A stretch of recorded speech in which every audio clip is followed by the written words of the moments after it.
بسم اللہ الرحمن الرحیم۔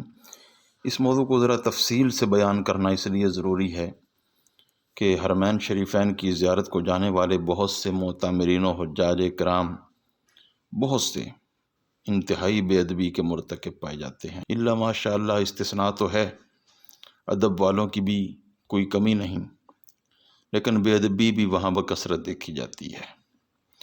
مثلا مسجد نبوی میں جوتوں سمیت داخل ہو جانا، بعض لوگ مسجد نبوی کے صحن میں لگے سفید پتھرانے پر جوتے اتار لیتے ہیں جو عین مسجد نبوی کا حصہ ہے، لیکن بہت سے ایسے بھی ہیں کہ مسجد نبوی کے اندرونی حال تک جوتوں سمیت جاتے ہیں۔ یہی لوگ جب پاکستان میں تھے تو جوتے مسجد سے باہر اتار کر مسجد میں داخل ہوتے تھے، لیکن وہاں گئے تو جوتوں سمیت مسجد میں داخل ہو گئے۔ پاکستان میں تھے تو کچی مسجد کا بھی ادب تھا، جہاں ننگے پاؤں چلنے سے پاؤں مٹی سے مملو ہو جاتے ہیں، لیکن وہاں اتنے شاندار صاف ستھرے ماحول میں بھی جوتا ناگزیر سمجھا جاتا ہے۔ اور تو اور مسجد نبوی کے صحن اور مطاف میں بھی بعض ناعاقبت اندیش جوتا پہنے نظر آتے ہیں۔ اگر ہم اسلاف کی زندگی کا مطالعہ کریں تو ذہن و فکر میں ادب کے کئی گوشے ابھر کر سامنے آتے ہیں۔ مثلا امام مالک جیسا جلیل القدر محدث مسجد نبوی میں ہی نہیں بلکہ پورے شہر مدینہ میں گلیوں کے درمیان پیدل چلنا بے ادبی سمجھتا ہے، سواری پر سوار ہو کر چلنا خلاف ادب خیال کرتا ہے۔ ایک ہم ہیں کہ شہر مدینہ المنورہ تو کجا مسجد نبوی شریف کے تقدس کو بھی پامال کر رہے ہیں۔ اسلاف کی زندگی کا ایک ایک ورق ادب سے عبارت ہے۔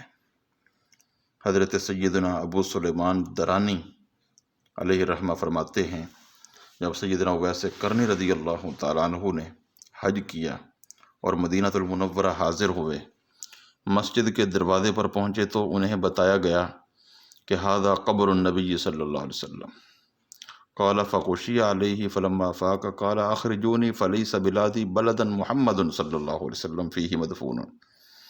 انہیں بتایا گیا کہ یہ نبی کریم صلی اللہ تعالیٰ علیہ وآلہ وسلم کی قبر مبارک ہے، کہ یہ نبی کریم صلی اللہ علیہ وسلم کی قبر مبارک ہے۔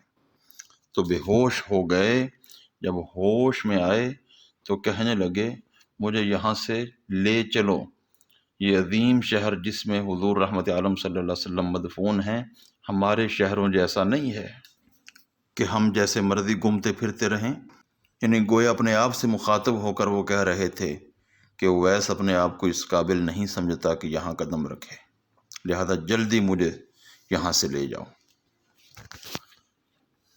ہمارا حال کیا ہے؟ الا ماشاء اللہ استثناء تو ہے، لیکن ایسے مناظر بھی سامنے آتے ہیں جن کے خیال سے رونگٹے کھڑے ہو جاتے ہیں۔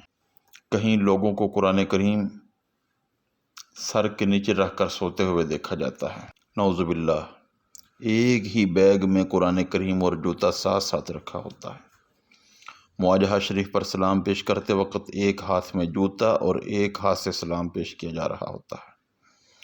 دربار رسالت میں آپ صلی اللہ علیہ وسلم میں سلام پیش کرنے کے وقت بھی کوئی ننگے سر ہے، کسی کے ہاتھ میں موبائل ہے، ویڈیو اور سیلفی بنائی جا رہی ہے۔ اس سے بڑھ کر بھی کوئی بے ادبی ہو سکتی ہے؟